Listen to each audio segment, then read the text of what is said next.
طلاق دے۔ طہر کیا ہوتا ہے؟ پاکیزگی کی حالت میں، یعنی کہ مینسز وغیرہ نہ ہوں، اور اس طہر میں جس میں وہ اپنی بیوی سے جسمانی تعلق قائم نہ کیا ہو، اس طہر میں ایک مرتبہ بول کر کہے یا لکھ کر کہے کہ میں تم کو طلاق دیتا ہوں، اس کے بعد وہ اس سے الگ ہو جائے۔ عورت ابھی وہ گھر نہیں چھوڑے گی، اسی گھر میں رہے گی، کیونکہ ہو سکتا ہے کہ شوہر نے غصے میں کہہ دیا ہو یا کسی کے بھڑکانے پر کہہ دیا ہے، اور جب اس کا غصہ ٹھنڈا ہو جائے تو وہ واپس پلٹ جائے، لیکن جس تاریخ سے اس نے ایسا کیا اس دن سے اس کی عدت شروع ہوگی۔ عورت کی عدت کیا ہے؟ 3 مرتبہ حیض آنا۔ پیچھے آپ پڑھ چکے ہیں کہ طلاق یافتہ عورتیں 3 حیض تک انتظار کریں، یعنی دوسری شادی نہ کریں۔ عورت اپنے شوہر کے گھر ہی رہے گی ان 3 حیض کے آنے تک۔ اب یہ جو فَبَلَغْنَ أَجَلَهُنَّ جو ہے، کہا کیا ہے؟ تیسری مرتبہ حیض آ گیا اور ابھی وہ پاک نہیں ہوئی۔ اس میں ایک رائے یہ بھی ہے کہ جس دن تیسرا حیض آ گیا تو معاملہ یعنی کہ عدت ختم ہو گئی، اور دوسری رائے یہ بھی ہے کہ جب حیض ختم ہوا تو عدت ختم، یعنی دونوں میں بس کچھ ہی دن کا فرق ہے۔ بہرحال اب تیسرا حیض شروع ہو گیا، اب کیا ہے؟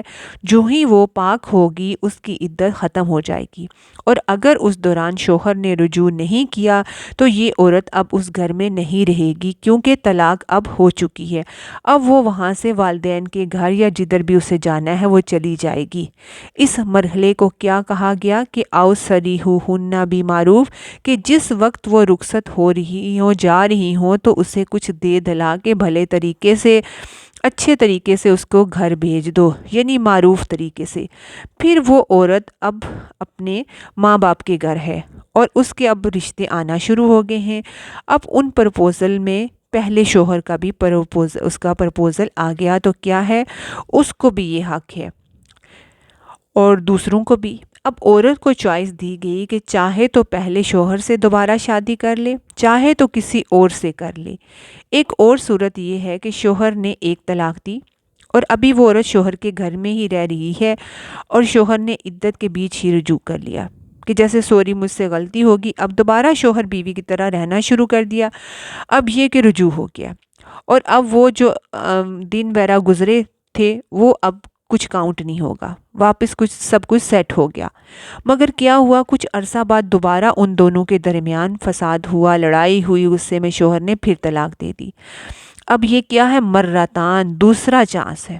اس کے بعد بھی پہلی دفعہ کی طرح اگر 3 حیض کے بعد وہ چاہتی ہے تو جا سکتی ہے، وہ آزاد ہو جائے گی، اور اگر نہیں جاتی اور شوہر رجوع کر لیتا ہے تو رجوع ہو گیا ہے تو ٹھیک ہے۔ اب اگر اس کے بعد اس نے تیسری بار ایسا کیا، طلاق دی، تو اب وہ رجوع نہیں کر سکتا۔ اب کیا ہے؟ اس عورت کو جانا ہی ہوگا۔ عدت میں دوسرے لوگ پیغام نہیں دے سکتے۔ عدت ختم ہوگی تو پھر پرپوزل آ سکتا ہے۔ وَلَا تُمْسِكُوهُنَّ ضِرَارًا لِتَعْتَدُوا، اور نہ تم انہیں روکو نقصان دینے کے لیے تاکہ تم زیادتی کر سکو یا جسمانی یا ذہنی اذیت دے سکو۔ کسی بھی طرح عورت کو نقصان دو، یہ جائز نہیں۔ وَمَن يَفْعَلْ ذَلِكَ، اور جو ایسا کرے گا، فَقَدْ ظَلَمَ نَفْسَهُ، تو تحقیق اس نے اپنی جان پر، اپنے نفس پر ظلم کیا۔ وہ کسی دوسرے پر ظلم نہیں کر رہا بلکہ وہ اپنے اوپر خود ہی ظلم کر رہا ہے۔ مسند احمد کی روایت ہے، جو کسی کو تکلیف دے گا اللہ اس کو تکلیف دے گا، اللہ کا قانون انصاف حرکت میں آ جائے گا۔ اگر کسی کو نقصان دو گے تو اللہ تمہیں نقصان دے گا، اور جو مشکل کھڑی کرے گا اللہ اس پر مشکل ڈالے گا۔ تو اس لیے کہا گیا کوئی مرد بیوی کو تکلیف دینے کے لیے، نقصان دینے کے لیے رجوع مت کرے اور مت روکے اس صورت میں جب وہ سمجھیں کہ اب وہ اللہ کی حدود کو قائم کریں گے تو پھر ٹھیک ہے۔ وَلَا تَتَّخِذُوا آیَاتِ اللَّهِ ہُزُوًا، اور نہ تم بناؤ اللہ کی آیات کو مذاق۔ یہ منافقین کا طریقہ تھا۔ اس سے پتہ چلتا ہے کہ اللہ کے احکامات کی مخالفت اصل میں ان کا مذاق اڑانا ہے۔ تو کیا کرو؟ وَاذْكُرُوا نِعْمَتَ اللَّهِ عَلَيْكُمْ، اور یاد کرو اللہ کی نعمت کو۔ کون سی؟ کوئی بھی چیز جو دے رکھی ہے ہمارے پاس، جو کچھ بھی ہے یہ کیا ہے؟ دراصل اللہ کا انعام حق نہیں تھا ہمارا، اگر یہ حق ہوتا تو سب کو برابر ملنا چاہیے تھا نا۔ اگر ہم اللہ کی نعمتیں گننا چاہیں تو گن نہیں سکتے، اتنا کچھ ہے ہمارے پاس، تو کیا حکم دیا جا رہا ہے کہ تم اللہ کی آیات کا مذاق اڑانے کی بجائے کیا کرو، اللہ کی نعمتوں کو یاد کرو جو اس نے تم پر کی، اور خاص طور پر ایک نعمت کو یاد کرو، وَمَا انزل علیکم من الکتاب، وہ جو اس نے کتاب میں تم پر نازل کیا ہے، والحکمت، اور حکمت میں سے، قرآن و سنت کی شکل میں تمہارے پاس اللہ کی جو نعمت ہے، رہنمائی ہے، یہ بہت بڑی نعمت ہے۔